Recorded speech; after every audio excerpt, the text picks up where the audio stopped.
I just got done watching Empire of Light. This is written and directed by Sam Mendes, the guy who's brought us American Beauty, and of course Skyfall, but it also stars the likes of Olivia Colman, Colin Firth, Toby Jones, and Michael Ward. Now, this is about two movie theater employees who, grappling with their own demons, fall desperately for each other.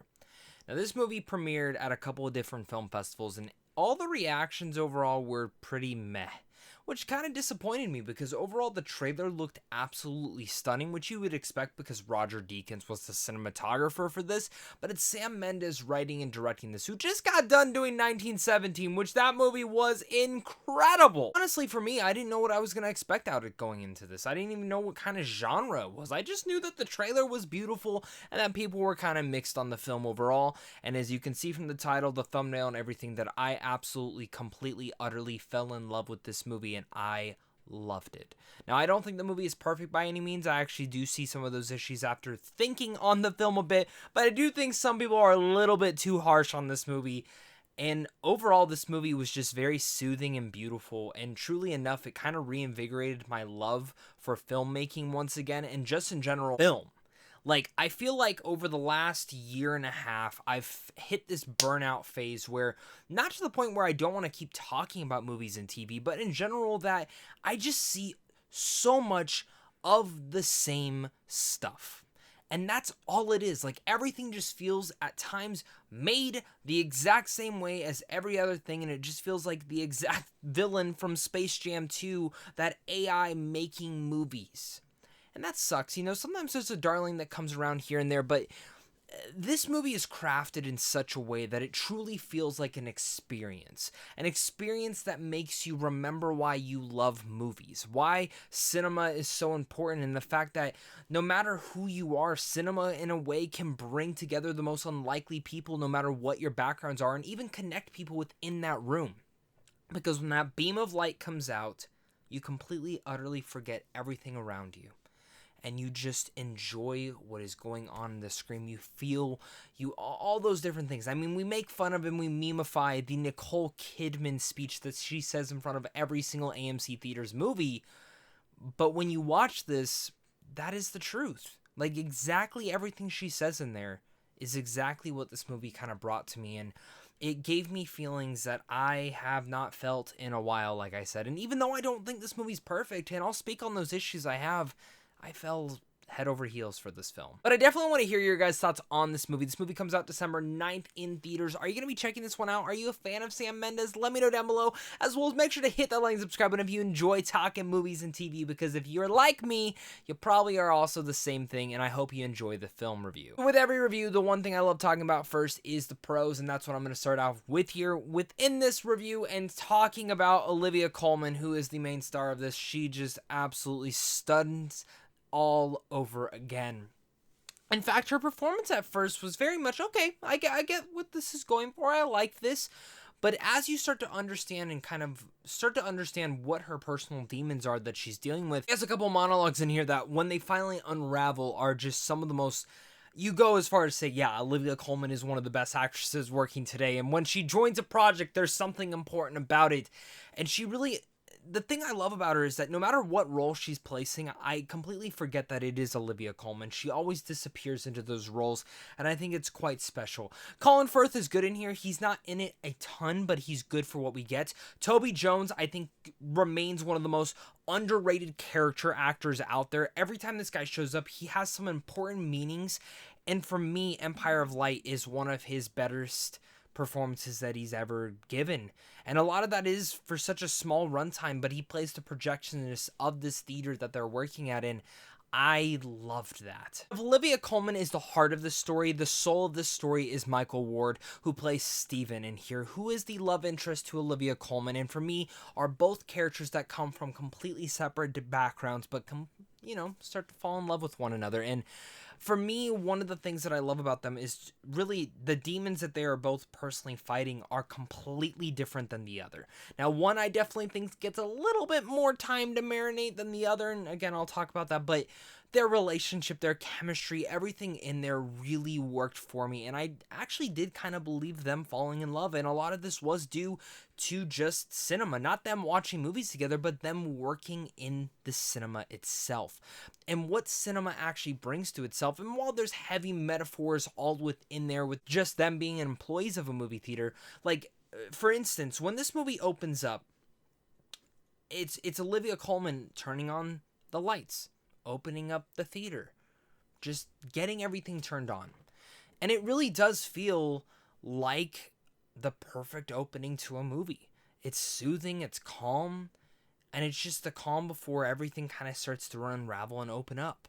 And there's a lot of twists and turns in here. That's not, not unraveling a mystery per se, but it's things as you start to develop and learn more about these characters, learn more about this time period that we're in, learn more and fall more in love with these characters, that again, it reminds you why cinema is so important.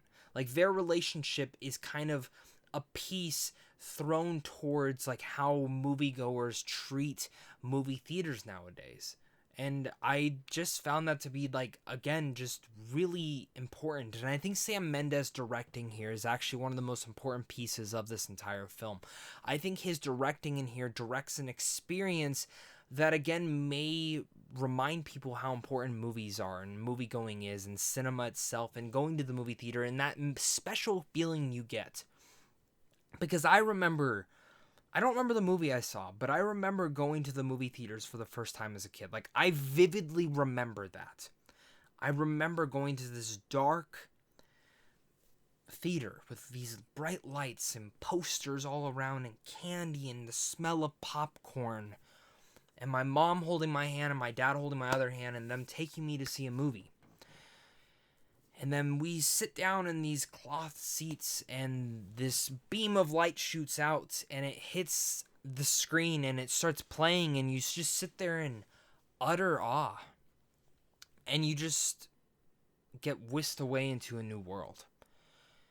And I haven't felt that way. Like, I truly haven't felt that way. Why am I getting so teary-eyed here? I think Sam Mendes directing in here is one of the reasons that it kind of gives that feeling for it all. As well as Atticus Ross and Trent Reznor's score. That is the, bow, the cherry on top, whatever you want to say it is. Their score is probably my favorite score that I've heard this year in a film. And the way that it absolutely echoes within each and every scene and sequence brings to life it all such a goosebump way, but in a way that again goes back to those words I said, soothing and calm. This is a beautiful comfort movie that again has some heavy themes to it all, but I could have spent hours with these characters, hours within this cinema, just them working, just them interacting, because I was in love with Olivia Colman and Michael Ward's character, and I loved their relationship, and I loved how charming they were. And again, I love what Sam Mendes brought here. And all around this as well is how gorgeous this movie looks. On an experience level. There's few films, you go to a blockbuster, you definitely experience something. You go see Avatar, you go see a Marvel film, you go see a DC film, whatever you want to say it is. You definitely experience a ride. This was a different type of experience that only Roger Deakins could provide. And this is how great, Roger Deakins is as an artist. The second this movie opened up, within the first few scenes, I knew instantly that he was the cinematographer for this. And even adding in there, same thing goes to Trent Reznor and Atticus Ross. The second I started hearing the score, I'm 99% sure this is them. This is filmmaking at its peak. This is filmmaking at its design. And cinema lovers, film lovers will find all of that to appreciate and more here. And I think down the road, a lot of us will appreciate this film for more than what it was from initially just watching it. And again, all of it just feels like it's firing on all cylinders.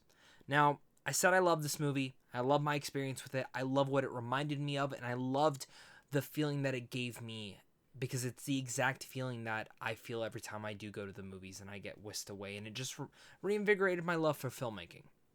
The movie's not perfect, like I mentioned off the top. And there's two things I've been kind of not speaking about. And that is the script. Now, I don't know if it's to blame the script or the runtime personally. I had no issues with the pacing, but But like I mentioned, I would have liked more time with these characters. And some of that is because I do think some of the messages and themes in here, and due to their personal demons, are a little bit undercooked. Specifically, Michael Ward's character, Stephen. And I say this because I found Michael Ward to be excellent in the role. But there's, takes place in the 1980s. There's some racial things that happen to be discussed. And it needs to be discussed. And honestly, some of the subtle undertones that Sam Mendes put in here, I thought, this is brilliant. Please keep touching on it. But it always felt undercooked and underplayed every single time they touched in on it. And I truthfully think this is actually one of the more important parts of the story that should have been touched on more, because it kind of comes out of left field and then it comes back and it never weaves and bobs perfectly into the story itself. And I think the same can kind of be said about Olivia Colman's personal demons that she's also dealing with, maybe even a little bit of schizophrenia. Those personal demons that she's dealing with, once revealed, you go, oh shit. And I feel her performance played it off perfectly, but again, the script undercooked it just a bit. Not as much as Michael Ward's, but it undercooked it still, to the point where if both of them weren't giving performances of a lifetime, this movie would falter quite a bit. And you could still say it's gorgeous, it's packaged beautifully, it's made in such an awe-inspiring way. And that's where I go as far as say, I don't know if it's the script or the runtime and Sam Mendes just cut out a bunch. Those are things that I'm kind of looking at, so I guess maybe you can kind of find both issues in both of those lights, but I do think I would have appreciated at least 30 more minutes of this movie. I would not have minded if this movie was 2.5 hours, to give that more development, to develop more, because once you hit the ending of this film, it packs a punch and it's perfect. But again, those two elements really hold the movie back from hitting that peak emotional point. I wanted to feel emotionally invested to the point where I was crying in the theater, but I never felt that way. The reason I cried on camera right now while filming this is because it brought back some very sincere and sweet emotions for me personally when it comes down to the nostalgia. That's why I fell completely and utterly in love with Empire of Light, even with its issues. And that is because it hit my nostalgia points. It gave me cinema. It reminded me why I love going to the movies. It reminded me why cinema and movie going is so important. It's a soothing, beautiful, and touching film that Sam Mendes put his heart and soul into. A film that showcases how important cinema is in connecting each and every one of us, no matter who we are, and the score brings it all together. Roger Deakins' cinematography is impeccable. It's stunning. Olivia Colman and Michael Ward are incredible in this, and Sam Mendes' directing was perfect. I wish the writing was a little bit better in certain avenues when, again, discussing their personal demons, and specifically the racial stuff with Michael Ward's character. I think was very heavily undercooked, but I can't deny this film absolutely spellbinded me in so many different ways, and I just found this to be, again, a blast of nostalgia and a blast of memories. And I think if that's what Sam Mendes' goal was in the end of the day, it worked for me, it hit me, it touched my heart, and probably I'm going to be in the minority when it comes down to a lot of different people, but I loved this movie. And you might be able to say, hey Zach, it's just nostalgia. I get it. But Sam Mendes made it work and wrapped a almost great package that just has a couple issues to it all. With all that said, I'm going to give Empire of Light a B+. Thank you so much again, guys, for watching this. You guys are really all the best. I love talking movies, and I appreciate you guys all clicking on this video. So make sure to hit that like and subscribe button, comment down below your guys' thoughts, and of course, until next time, stay classy.